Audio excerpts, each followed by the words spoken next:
Kua hoki mai ngā uri o Iritekura o te tae rāwhiti ki te Papa Tongarewa.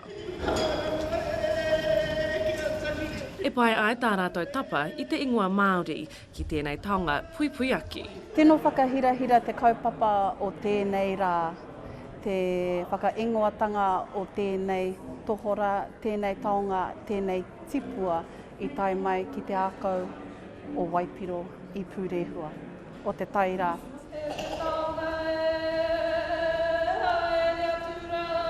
Ka tohua te ingoa rā, Te Naiti, the knight in shining armour o Pūrēhua, ko Pūrēhua te ingoa tūturu mo te Ākau o Waipiro. Ko ēnei kōiwi nā tētahi tohorā, kāore e kaha kitea ana.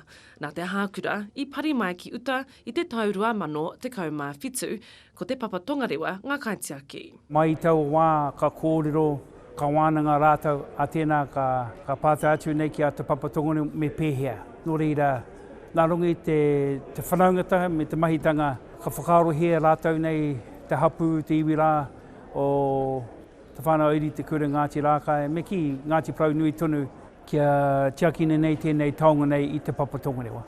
Hei tā ngā mātanga mātai kōiwi, me waua ka kite i tēnei momo tohorā i te ao, ko te mahi nui kei mua i te aroaro ko ngā mahi rangahau. We have never seen the species in the wild, except maybe ones of California, but never been published. There's only been 7 strandings, and 6 of them here in Aotearoa, and this is one of them. Kare mātou i te mōhio i te whakahirahiratanga i tērā wā, engari i tipu tērā māramatanga, tērā mōhiotanga. E ai ki te whānau, he kōrero nui kei roto i te tohora nei. Ko te tohu nui o tēnei tohora, tēnei taonga kia tātou, te hunga tangata kia whakatika o tātou mahi ki te Tai Ao.